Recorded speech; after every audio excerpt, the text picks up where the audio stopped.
They call it the Alcatraz of the Rockies, a place so secure even the air seems to be under lock and key. Motion sensors line the ground. Razor wire hums in the wind. Guards carry live ammunition and orders that leave no room for mercy. But why exactly has no man ever made it out alive? Stay tuned till the end, and if you love real-life prison mysteries, hit that subscribe button and join us as we dive into the most escape-proof prison ever built. Deep in the high desert of southern Colorado, near the small town of Florence, stands a complex unlike any other on Earth. It doesn't sprawl upward like the Gothic towers of old penitentiaries. Instead, it burrows into the ground, hidden in plain sight among miles of barren landscape. From above, ADX Florence looks almost ordinary: beige concrete blocks, narrow roads, and high fences. But what the eye can't see is what makes it terrifying. Beneath those surfaces lies an architecture designed around one singular obsession: control. When the United States government opened the Administrative Maximum Facility, or ADX, in 1994, it wasn't just another prison. It was an answer to chaos, violence, and bloodshed that plagued the federal prison system. Before ADX, there were Marion and Leavenworth, both infamous for riots, stabbings, and inmate-led lockdowns. After the 1983 murder of 2 officers at Marion, the Bureau of Prisons decided that some men were simply too dangerous to exist anywhere near others. The result was a facility where isolation itself became the ultimate punishment. Everything at ADX Florence serves one purpose: to prevent escape, rebellion, or even human connection. Cells are small, 7 by 12 feet of reinforced concrete. Inside, a desk, a stool, a concrete bed molded into the wall, and a stainless steel toilet sink combo. There are no bars, no loose bolts, no visible screws. The windows are just 4 inches wide, angled upward so inmates can see only a slice of the sky, never the horizon. Guards call it a box within a box. Every door, shower, and gate operates remotely from a sealed control center. No officer needs to approach an inmate. When a door opens, another automatically locks. Movement is synchronized by computer systems that monitor every corridor. Inside the command hub, operators sit behind ballistic glass, surrounded by monitors showing thermal images, motion sensors, and live feeds from hundreds of cameras. The system is built so that even if one section is compromised, others remain sealed off instantly. ADX's perimeter is another layer of precision paranoia.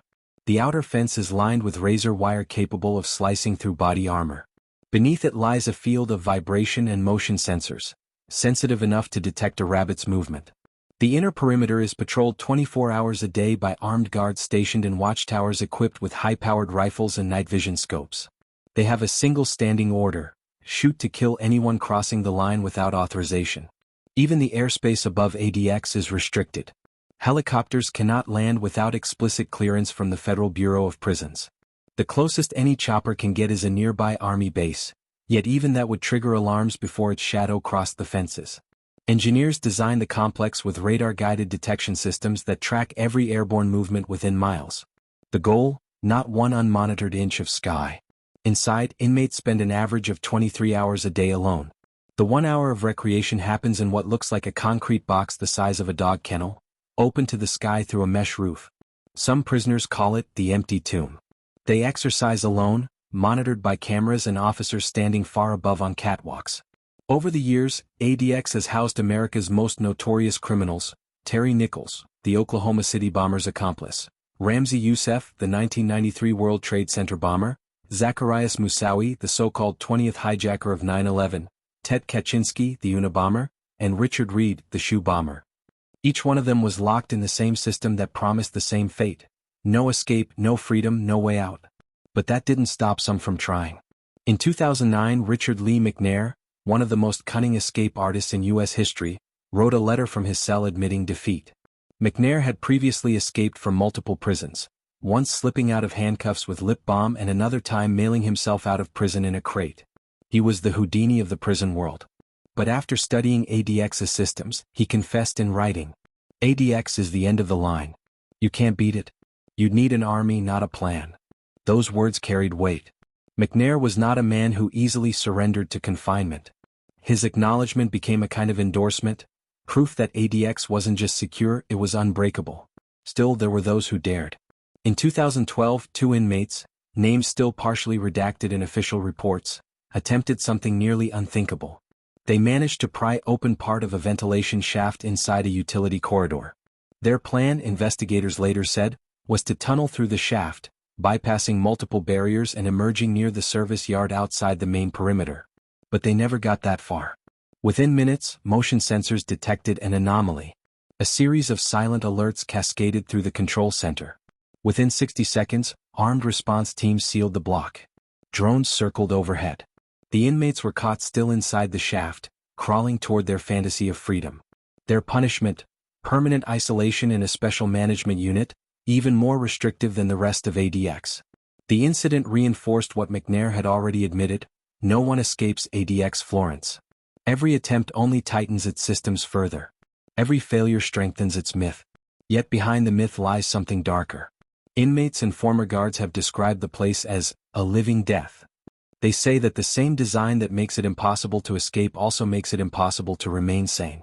One former warden once told reporters, "It's not built for rehabilitation. It's built for control. Total, absolute control." ADX is in every way a modern-day labyrinth, not of corridors but of psychology. It doesn't just trap bodies, it traps minds. And as history shows, a prison that never allows escape sometimes creates prisoners who stop trying to live at all. The story of ADX Florence doesn't begin with blueprints or concrete. It begins with blood. By the late 1980s, the U.S. federal prison system was under siege from within. Murders, riots, and assaults on guards had become disturbingly routine. In Marion, Illinois, the country's first high-security federal penitentiary, violence had turned the facility into what one warden called a war zone behind steel. It was here, in 1983, that the modern era of supermax confinement was born. That year, two correctional officers, Merle Klutz and Robert Hoffman, were stabbed to death by members of the Aryan Brotherhood, a white supremacist prison gang that controlled parts of the facility. The killings happened in broad daylight, inside what was supposed to be the most secure section of the prison. The aftermath was swift and brutal. The warden locked down the entire facility indefinitely. Inmates were confined to their cells 23 hours a day, a lockdown that would never truly be lifted. The Bureau of Prisons drew a grim conclusion: traditional maximum security prisons were no longer enough. The system needed something new, a place where the most dangerous men in America could be isolated from each other, from staff, and from the world. The solution would have to be more than secure. It would have to be inescapable. So, in 1989, a small group of architects, engineers, and federal security experts gathered under the Bureau of Prisons to design a facility that could contain anyone, from mob bosses to terrorists. Their brief was simple yet terrifying in scope: build a prison that can never be escaped, never be overrun, and never be compromised. What they created became ADX Florence, often called the Alcatraz of the Rockies. The site chosen was no coincidence. Florence, Colorado, sits in a remote desert valley surrounded by mountains. The nearest major city, Colorado Springs, is over an hour away. The isolation of the area itself became the first line of defense, a natural moat of wilderness stretching for miles in every direction. But isolation wasn't enough. The designers, led by Chief Architect Jerry Willis and Federal Security Consultant Thomas Morton, studied every prison break in U.S. history. They dissected the failures of Alcatraz, the escapes from Leavenworth, and the notorious incidents at Atlanta and Marion.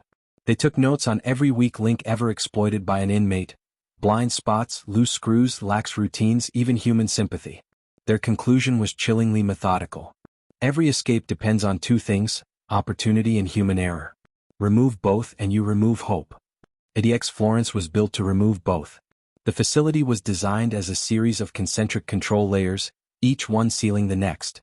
At its core lies the cell house, divided into multiple units named after American landmarks: Echo, Delta, Fox, and so on. Each unit is self-contained, meaning inmates in one section can never interact with those in another. The walls separating these units are reinforced concrete several feet thick, and even soundproof to prevent communication by tapping or shouting. The control system is run from a central hub known as the Secure Operations Center. Every door, light, and alarm is connected through a digital network that can override any manual access. If one part of the system detects an anomaly, say a door left open or a movement out of sync, the entire unit automatically locks down. It's a digital reflex with no human hesitation. Outside, the perimeter is a masterpiece of layered defense. The first line is a lethal maze of razor wire fences, each embedded with vibration sensors. Then comes the dead zone, a stretch of gravel monitored by ground sensors and infrared cameras that track every movement, even in total darkness. Past that is another fence, this time electrified, and finally a patrol road where armed officers and vehicles circle the prison 24 hours a day. If someone, somehow, managed to get past those barriers, they'd face the outer wall, made of reinforced concrete and topped with additional coils of barbed wire. Even if by some miracle an inmate cleared that, there would still be the open desert, the biting cold of the Colorado night, and armed units responding within minutes. Nothing at ADX happens by chance. The architecture itself manipulates human behavior. Corridors are curved, preventing inmates from seeing more than a few feet ahead. Door mechanisms are automated to avoid patterns. The lighting is deliberately uniform, eliminating shadows that might conceal contraband. Even the air vents are covered with ultrafine steel mesh, too small to pass a paperclip through. The most astonishing part? There are no keys. Every access point operates by coded magnetic locks, controlled from the Secure Operations Center. If the power fails, something that has never happened since the prison opened, emergency systems kick in, sealing all doors instantly rather than unlocking them. The construction of ADX was completed in 1994, at a cost of around $60 million, equivalent to over $120 million today. From day one, it became the federal government's ultimate answer to its most feared inmates. The first to arrive were those who had killed officers or organized riots at other prisons, including members of the Aryan Brotherhood, Mexican Mafia, and radical extremist groups. They were escorted under heavy guard, flown in on private aircraft, and delivered through underground sally ports shielded from outside view. To enter ADX is to disappear into an ecosystem of silence. Even the guards rarely speak above a whisper. Everything is recorded. Every step echoes. And at the heart of that silence lies a simple, undeniable truth. This place was never meant for escape, it was meant to erase the very idea of escape. For most inmates, the message is clear the moment the steel door closes behind them. The cell becomes not just their room but their entire world. They eat there, sleep there, and think there. When they shower, they're locked into a single-person stall that opens only when the previous door closes. Recreation happens in isolation pens under open sky, one man at a time, watched by cameras and guards in towers above. One inmate, interviewed anonymously through a letter published in the New York Times, wrote, "You don't dream of breaking out of ADX. You dream of breaking out of your own mind." That was the kind of prison America had built, a fortress of psychology as much as steel. And yet, within those walls, even the most controlled system in the world still faces its greatest variable: human beings. The guards who patrol the corridors, the engineers who maintain the systems, the inmates who study every sound and shadow, they all bring unpredictability to a place designed for perfection. And in a fortress where perfection is the only safety net, even a single human flaw can lead to catastrophe. For a place built to be flawless, ADX Florence has always lived in fear of one thing: human imperfection. No system, no matter how advanced, can fully erase the unpredictable nature of men, especially men trained to defy confinement. And inside ADX, every inmate is an expert in patience. These are not common criminals. These are strategists, tacticians, and survivors, people who have spent decades studying the smallest weaknesses in walls, routines, and minds. Some once led prison gangs that controlled entire facilities from solitary cells. Others were escape artists who had humiliated wardens across multiple states. ADX was built for them, and yet, behind those steel doors, they continued to test the limits of what human will can do. The first breach of routine. The first real scare for ADX came not from a full-scale escape attempt, but from something far simpler: a pattern. In the late 1990s, a former guard named Michael Quinn revealed in interviews that one inmate had begun predicting the timing of door cycles within his unit. The doors at ADX are electronically controlled and designed to open randomly, never on a visible schedule. But this inmate, a former engineer convicted of espionage, noticed that the sound of a relay clicked milliseconds before each door activated. By counting the clicks, he could anticipate which doors were about to open. He had no tools, no accomplices, just his mind. According to Quinn, he could tell you down to the second when the system was about to unlock. He wasn't planning to escape, he was testing the prison. Testing us. That discovery triggered a full systems audit. The Bureau replaced entire control panels to remove any auditory cues. The inmate was moved to a more isolated block, but the message was clear: even a tiny flaw could be noticed, studied, and weaponized. The unbreakable men.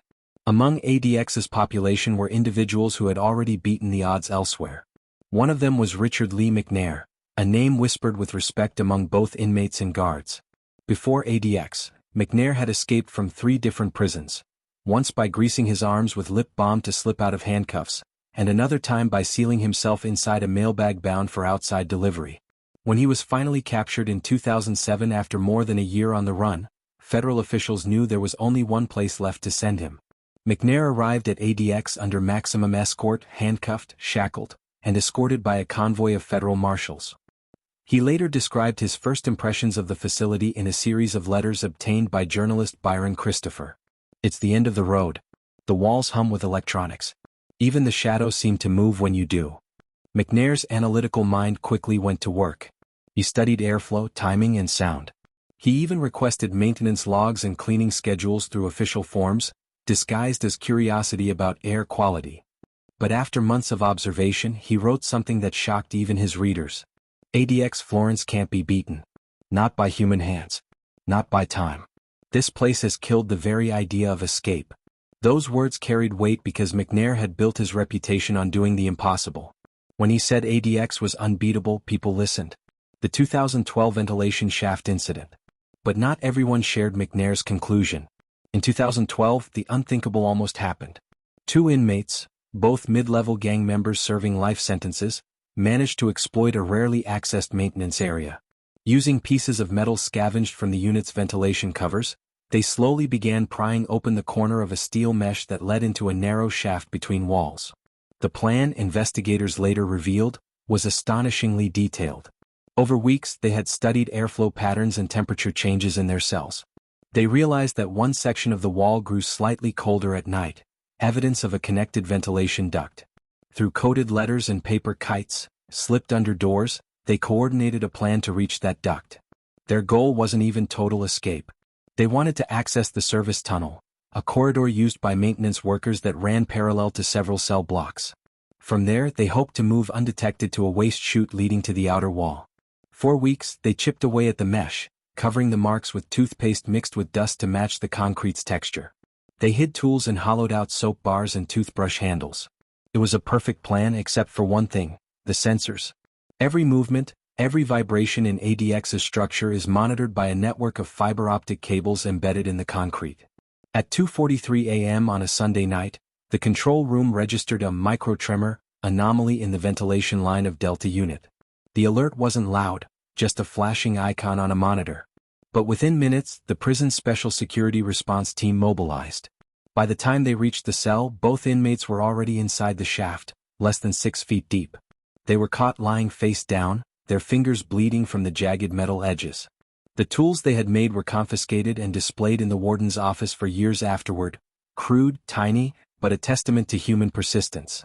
Afterward, the Bureau reinforced every duct with titanium mesh and internal vibration locks, making them impossible to open without specialized tools. The 2 inmates were moved to special management units, a euphemism for near-total isolation. They would never share a corridor with another human being again. The myth strengthens. The 2012 incident could have been a humiliation. Instead, it became a legend. News of the attempt spread across the prison system, but the takeaway wasn't hope, it was despair. Guards heard inmates whisper to each other, they caught them in minutes. The myth of ADX's perfection only grew stronger. One former officer, interviewed anonymously for the Marshall Project, said, "That night changed everything. We realized ADX doesn't just stop escape, it breaks the will to even try." He described how afterward inmates grew quieter. Some stopped talking entirely. The few who once fantasized about escape now focused on survival instead. The psychological effect was more powerful than any wall. ADX didn't just contain bodies, it contained ambition. Technology becomes the warden. By the mid-2010s, ADX Florence had become a hybrid of prison and machine. New systems were installed: motion-activated infrared beams, heart rate sensors embedded in walls, and drones patrolling the sky at night. The entire complex could now enter lockdown mode in under 10 seconds. Even if the power grid failed, an independent generator could run the entire facility for weeks. The staff learned to rely more on the system than on themselves. "The computer sees before we do," one control officer said in a 2016 60 Minutes segment. "It doesn't blink. It doesn't hesitate. It doesn't forget." Yet that dependence raised another question. If the machine controlled everything, what happened when the machine made a mistake? In one chilling incident, a false alarm during maintenance caused a full lockdown of the prison. Doors sealed, lights dimmed, and communication lines cut off. For 12 minutes, the prison was completely frozen. No one could move or speak without authorization. The system had done exactly what it was built to do: react faster than humans. But it also revealed a paradox at the heart of ADX Florence. The same perfection that makes it escape-proof also makes it fragile. Because when control is absolute, even the smallest malfunction can feel like the end of the world. ADX Florence was built to stop the unthinkable. But what it truly mastered, better than any fortress before it, was teaching men that escape no longer exists, even in thought. It became not just a prison of concrete, but of belief. Still, history has shown that no system is eternal.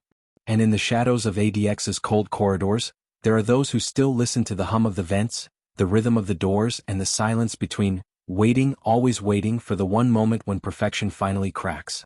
For nearly 3 decades, ADX Florence has stood as the fortress no one could conquer. Yet even the strongest fortress casts a shadow, and within that shadow lie stories the Bureau of Prisons would rather the world forget. Though no one has ever successfully escaped, there have been moments, fleeting, accidental, terrifying, when the impossible didn't feel so far away. The leaked blueprints incident. In 2015, a classified internal audit sent ripples through the Bureau. During a digital security sweep, an IT specialist discovered that partial architectural schematics of ADX Florence had been uploaded, unintentionally, to a public contractor database used for government projects. The blueprints didn't include exact door codes or inmate routes, but they did reveal the structural layout of several units, including the Delta and Echo blocks. For years, those layouts had been the stuff of myth, discussed only in code between former inmates. But for several days, they were accessible to anyone with an engineering clearance. Though the files were quickly removed, screenshots began circulating in private forums frequented by former inmates, guards, and prison enthusiasts. The Bureau immediately locked down all systems and replaced its entire security server network. But the scare raised an uncomfortable question. If ADX's walls couldn't be breached from inside, could they be compromised from outside, by data leaks, hackers, or simple bureaucratic error? A former warden, Robert Hood, later admitted in an interview with the Denver Post, "I used to say nobody could ever escape ADX. But digital exposure changes everything. You don't need to climb walls when you can map them." The drone that crossed the line. Just 1 year later, in 2016, another shock struck the supposedly impenetrable perimeter.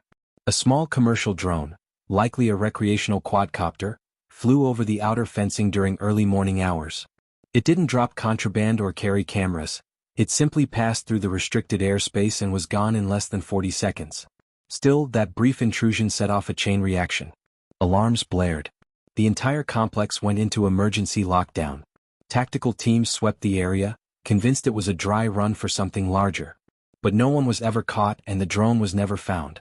Investigators later determined it had likely been a hobbyist device lost in wind currents from nearby Cannon City. Yet, to ADX Command, it was a wake-up call. If a toy drone could break airspace, even unintentionally, what could a determined adversary with modern technology accomplish? In response, the Bureau installed anti-drone radar systems and radio jammers capable of disabling unauthorized aircraft within seconds. ADX became one of the first U.S. prisons to deploy full aerial countermeasures, another step in its transformation from a mere prison into a defensive fortress of the digital age. The ghost of the maintenance shaft. In 2018, a chilling rumor circulated among the staff, one that blurred the line between truth and myth. During a routine structural inspection, maintenance workers allegedly found fresh tool marks inside an unused ventilation conduit near the administrative wing, the same system involved in the 2012 escape attempt. The shaft had been sealed for years, welded shut and reinforced. No one could explain the markings. They were small, crude, and located several feet from any access panel. Some said it was left over from earlier construction. Others swore it was recent. But whispers among guards grew louder. Someone had been trying again. The Bureau never released an official statement, and the report vanished from subsequent records. Yet for those who worked the night shift, it was a reminder that no system is perfect forever. One correctional officer, speaking anonymously to The Guardian, said, "We tell the world no one has ever escaped. But between these walls we know the truth, people still try. Just because they fail doesn't mean they stop dreaming." Human errors behind the steel. Despite the layers of security, the greatest risk at ADX has always been the people running it. There have been incidents, small, almost invisible, that could have spelled disaster if not caught in time. In 2019, a staff member accidentally left a set of maintenance schematics inside a copy machine accessible to administrative clerks. The documents included airflow diagrams and utility access points. Though retrieved within minutes, the lapse resulted in disciplinary reviews and new policies forbidding paper copies of any internal design files. Another guard was dismissed for allegedly sharing photographs of interior corridors on a private Facebook account. He had taken them during training exercises, unaware that they revealed camera placements and door locks. The images spread briefly online before federal agents intervened. Each mistake, no matter how small, reinforced a haunting truth. Even the perfect prison depends on imperfect people. The unseen cost. Behind the illusion of control lies another story, one of slow human decay. Former Warden Robert Hood once called ADX a clean version of hell, and that phrase became its legacy. The same design that makes it escape-proof also drives men toward psychological collapse. Inmates pace endlessly talking to walls. Some mutilate themselves just to feel alive. Others beg to be transferred, even to death row, simply to hear another human voice. A 2015 federal lawsuit brought by several inmates, including mentally ill prisoners, alleged that ADX's extreme isolation violated the Eighth Amendment's ban on cruel and unusual punishment. Documents from that case revealed a chilling statistic.